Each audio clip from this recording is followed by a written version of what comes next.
Bonjour à tous. Est-ce que vous connaissez Andersen? Andersen, c'est le nom d'un écrivain danois. Cet écrivain vivait au XIXe siècle. Il a écrit de nombreux contes. Parmi ces contes, il y en a au moins un que vous connaissez bien. C'est La Petite Sirène, même si vous connaissez la version de Walt Disney. Le conte que je vais vous lire ce matin s'appelle Le Briquet. C'est un conte sans images, mais que je pense vous trouverez assez facile à comprendre et qui, je crois, vous plaira.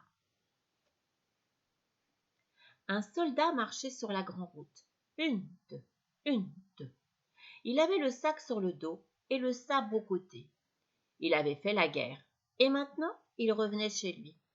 Chemin faisant, il rencontra une vieille sorcière. Elle était bien vilaine. Sa lèvre inférieure tombait sur sa poitrine. « Bonsoir, soldat, dit-elle. Que ton sabre est beau, que ton sac est grand. Tu m'as l'air d'un vrai soldat. Aussi je vais te donner autant d'argent que tu voudras. » Merci, vieille sorcière, répondit le soldat. Vois-tu ce grand arbre, continua la sorcière en désignant un arbre tout voisin. Il est entièrement creux. Monte au sommet, tu verras un grand trou. Laisse-toi glisser par ce trou jusqu'au fond de l'arbre. Je vais te passer une corde autour du corps pour pouvoir te hisser quand tu m'appelleras. « Que ferai-je dans cet arbre ?» demanda le soldat. « Tu chercheras de l'argent.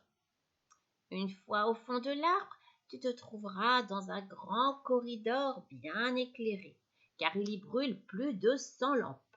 Tu verras 3 portes. Tu pourras les ouvrir. Les clés sont aux serrures.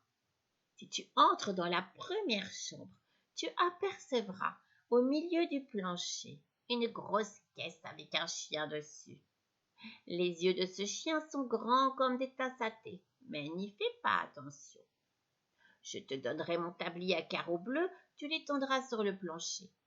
Marche alors courageusement sur le chien, saisis-le, dépose-le sur mon tablier, ouvre la caisse et prends autant de sous que tu voudras. Tous sont de cuivre. Mais si tu aimes mieux l'argent, entre dans la deuxième chambre. Là est assis un chien dont les yeux sont aussi grands que la roue d'un moulin. N'y fais pas attention. Mets-le sur mon tablier et prends de l'argent à ta guise. Si c'est l'or que tu préfères, tu en auras autant que tu voudras. Pour cela, il te suffit d'entrer dans la troisième chambre. Mais le chien, assis sur la caisse, a des yeux aussi grands que la grosse tour ronde. Crois-moi, c'est un frère chien, un fier chien. Toutefois, n'y fais pas attention. Dépose-le sur mon tablier, il ne te fera aucun mal. Et prends alors dans la caisse autant d'or que tu voudras. Voilà qui me convient, dit le soldat, mais que veux-tu que je te donne, vieille sorcière? Il te faut ta part aussi, je pense. Non, je ne veux pas un sou. Tu m'apporteras seulement le vieux briquet que ma grand-mère a laissé là, lors de sa dernière visite. Bien, passe-moi la corde autour du cou. La voilà, et voici de même mon tablier à carreaux bleus. Le soldat monta sur l'arbre et se laissa glisser par le trou. Il se trouva, comme avait dit la sorcière, dans un grand corridor éclairé de 100 lampes. Il ouvrit la première porte. Ouf, le chien était assis, et il fixa sur lui ses yeux grands comme des tasses de thé. « Tu es un beau garçon, » dit le soldat en le saisissant. Il le déposa sur le tablier de la sorcière et prit autant de sous de cuivre qu'en pouvaient contenir ses poches. Puis il ferma la caisse, replaça le chien dessus et s'en alla vers l'autre chambre. Hé, le chien était assis, celui qui avait les yeux grands comme une meule de moulin. « Prends garde de ne me regarder trop fixement, dit le soldat.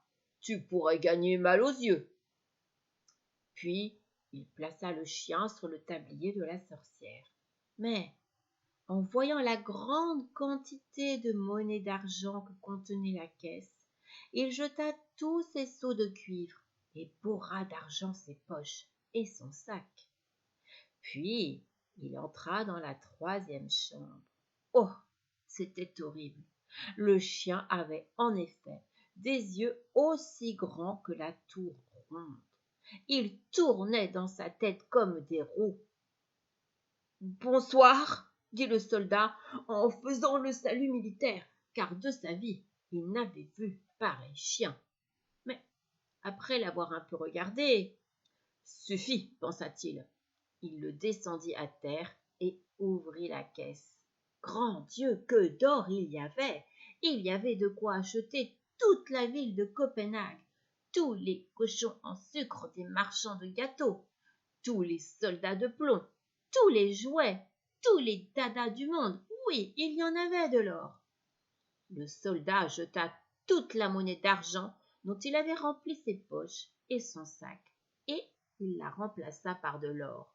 Il chargea tellement ses poches, son sac, sa casquette et ses bottes qu'il pouvait à peine marcher. Était-il riche? Il remit le chien sur la caisse, ferma la porte et cria par le trou de l'arbre. « Maintenant, hissez-moi, vieille sorcière !»« Ah, as-tu le briquet ?» demanda-t-elle. « Diable, je l'avais tout à fait oublié. » Il retourna pour le chercher. Puis, la sorcière le hissant, il se trouva de nouveau sur la grande-route. Les poches, le sac, les bottes et la casquette, plein d'or. « Que vas-tu faire de ce briquet ?» demanda le soldat. « Cela ne te regarde pas. Tu as eu ton argent. Donne-moi le briquet. »« Pas tant de sornettes. Dis-moi tout de suite ce que tu vas en faire, ou je tire mon sabre et je te coupe la tête. » « Non, répondit la sorcière. » Le soldat lui coupa la tête. La voilà étendue. Lui, il noua son argent de le tablier, le chargea sur son dos, mit le briquet dans sa poche et se rendit à la ville. C'était une bien belle ville. Il entra dans la meilleure auberge, demanda la meilleure chambre et ses mets de prédilection. Il était si riche. Le domestique qui devait cirer ses bottes trouva étonnant qu'un seigneur aussi riche eût de vieilles bottes si ridicules. Le soldat n'avait pas encore eu le temps de les remplacer. Ce ne fut que le lendemain qu'il se procura de belles bottes et des vêtements tout à fait élégants. Voilà donc le soldat devenu grand seigneur. On lui fit l'énumération de tout ce qu'il y avait de beau dans la ville. On lui parla du roi et de la charmante princesse, sa fille. « Comment faire pour la voir ?» demanda le soldat. « Oh, c'est bien difficile, lui répondit-on. Elle demeure dans un grand château de cuivre, entouré de murailles, de tours. Personne, excepté le roi, ne peut entrer chez elle, car on a prédit qu'il serait un jour marié à un simple soldat, et le roi en est furieux. »« Je voudrais pourtant bien la voir, pensa le soldat, mais comment obtenir cette permission? En attendant, il menait joyeuse vie. Il allait au spectacle, se promenait en voiture dans le jardin du roi et faisait beaucoup d'aumônes, ce qui était très beau. Il savait par expérience combien il était dur de ne pas avoir le sou. Maintenant, il était riche, il avait de beaux habits, et avec cela des amis qui répétaient en chœur « Vous êtes aimable, vous êtes un parfait cavalier ». Cela flattait les oreilles du soldat. Mais, comme tous les jours, il dépensait de l'argent sans jamais en recevoir. Un beau matin, il ne lui resta que 2 sous.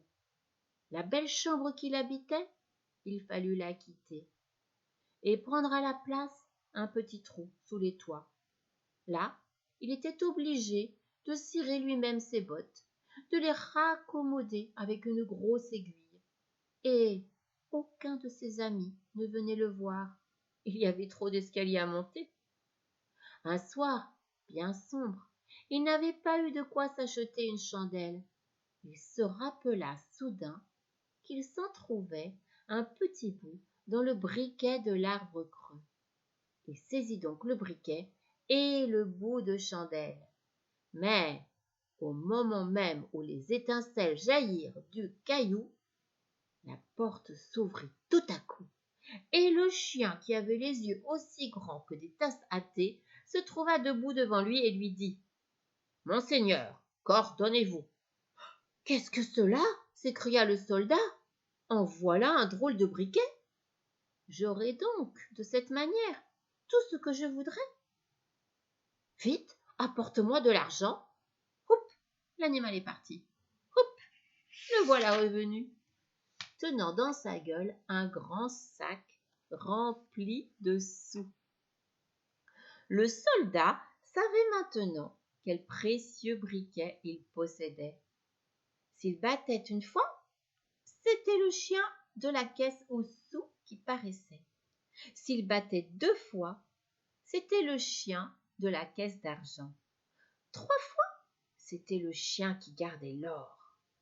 Il retourna dans sa belle chambre, reprit ses beaux habits et ses amis de revenir en hâte. Il l'aimait tant.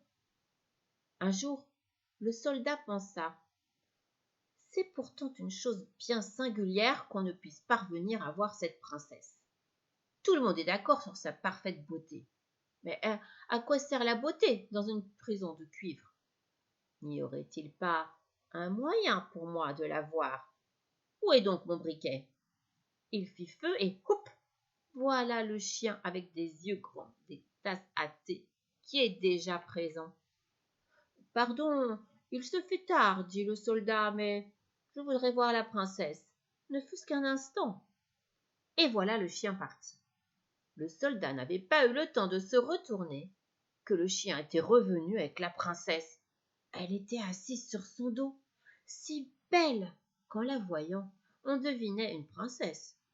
Le soldat ne put s'empêcher de l'embrasser, car c'était un vrai soldat.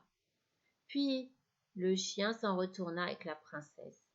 Mais le lendemain, tout en prenant le thé avec le roi et la reine, la princesse leur raconta un rêve bizarre qu'elle avait fait la nuit d'avant, avec un chien et un soldat.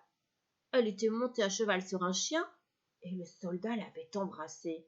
« C'est une histoire très jolie, dit la reine. Cependant, la nuit suivante, on fit veiller une des vieilles dames d'honneur auprès de la princesse pour voir si c'était vraiment un rêve. Le soldat mourait d'envie de revoir la belle princesse. Le chien revint la nuit et l'emporta en grand galop. Mais la vieille dame d'honneur mit une paire de bottes à l'épreuve de l'eau et courut bien vite après lui. Lorsqu'elle eut vu la maison où il était entré, elle se dit « Je sais maintenant l'adresse » et avec un morceau de craie, elle fit une grande croix sur la porte. Puis elle retourna se coucher. Peu de temps après, le chien revint aussi avec la princesse, mais s'étant aperçu qu'il y avait une croix blanche sur la porte du soldat, il prit un morceau de craie et fit des croix sur toutes les portes de la ville. Assurément, c'était très spirituel, car maintenant, comment la dame d'honneur pourrait-elle retrouver cette porte? Le lendemain, de bonne heure, le roi, la reine, la vieille dame d'honneur et tous les officiers allaient pour voir où s'était rendue la princesse pendant la nuit. « C'est là, dit le roi en apercevant la première porte marquée d'une croix. « Non, non, c'est là, chère Marie, répliqua la reine, en voyant une seconde porte également marquée d'une croix. « En voilà une, en voilà une, en voilà une, dirent-ils tous, car ils virent des croix sur toutes les portes. Alors ils comprirent qu'il était inutile de chercher. Mais la reine était une femme d'esprit qui savait faire autre chose qu'aller en carrosse. Elle prit ses grands ciseaux d'or, coupa un morceau de soie et cousit une jolie petite poche. Elle la remplit de grains de sarrasin, l'attacha au dos de la princesse et y fit un petit trou. Ainsi, les grains devaient tomber tout au long de la route que suivrait la princesse. Dans la nuit, le chien revint, prit la princesse sur son dos et la porta chez le soldat. Celui-ci l'aimait si fort qu'il aurait bien voulu être prince pour en faire sa femme. Les grains de sarrasin tombaient toujours du château jusqu'à la porte du soldat. Le chien ne s'en apercevait pas. Le lendemain, le roi et la reine apprirent facilement où leur fille avait été. Le soldat fut pris et mis au cachot. Le voilà donc enfermé. Quelle nuit, quelle tristesse! Et puis on vint lui dire: demain, tu seras pendu. Ce n'était pas une bonne nouvelle, car il avait oublié le malheureux son briquet dans l'auberge. Le jour suivant, il vit à travers les barreaux de sa fenêtre le peuple qui sortait en foule de la ville afin de le voir pendre. Tout le monde courait. Un garçon cordonnier avec son tablier et ses pantoufles courait même si vite qu'une de ses pantoufles s'échappa de son pied et vint frapper justement le mur derrière lequel était assis le soldat, regardant à travers les barreaux. « Hé, cordonnier, ne te presse donc pas tant, lui cria le soldat. Sans moi, rien ne se fera. Mais si tu veux courir jusqu'à l'auberge où j'ai demeuré et chercher mon briquet, je te donnerai 4 sous. Seulement, ne laisse pas traîner tes jambes. » Le garçon cordonnier, qui voulait bien gagner 4 sous, vola comme un trait chercher le briquet, le remit au soldat et maintenant, vous allez entendre. En dehors de la ville, on avait dressé une grande potence, entourée de soldats et de plus de 100 000 personnes. Le roi, la reine, étaient assis sur un trône magnifique, et en face, le juge et tout le conseil. Déjà, le soldat était en haut de l'échelle. On allait lui passer la corde autour du cou. Il demanda la permission de formuler un dernier souhait. C'était l'habitude, observa-t-il, d'accorder cette grâce au malheureux qui va mourir. Il avait grande envie de fumer une pipe, et ce serait la dernière. Le roi ne put lui refuser cela. Donc, le soldat prit son briquet et fit feu. 1, 2, 3. Et voilà les 3 chiens qui apparaissent tout à coup. Celui dont les yeux étaient aussi grands que des tasses à thé, celui qui les avait aussi larges que des roues de carrosse, et celui qui les portait aussi gros que la tour ronde. « Venez à mon secours, car on va me pendre !» s'écria le soldat. Alors les chiens se précipitèrent sur les juges et sur le conseil, prirent l'un par les jambes, l'autre par le nez, et les lancèrent si haut dans l'air qu'ils retombèrent en 1000 morceaux. « Je ne veux pas, dit le roi, mais le plus gros des chiens le prit avec la reine et les lança comme les autres. Les soldats s'effrayèrent, et le peuple s'écria: « Petit soldat, tu seras notre roi, et tu épouseras la belle princesse. » Et le soldat fut placé dans le carrosse du roi. Les 3 chiens dansaient devant et criaient « Hurrah !» Les gamins sifflaient dans leurs doigts. Les soldats présentaient les armes.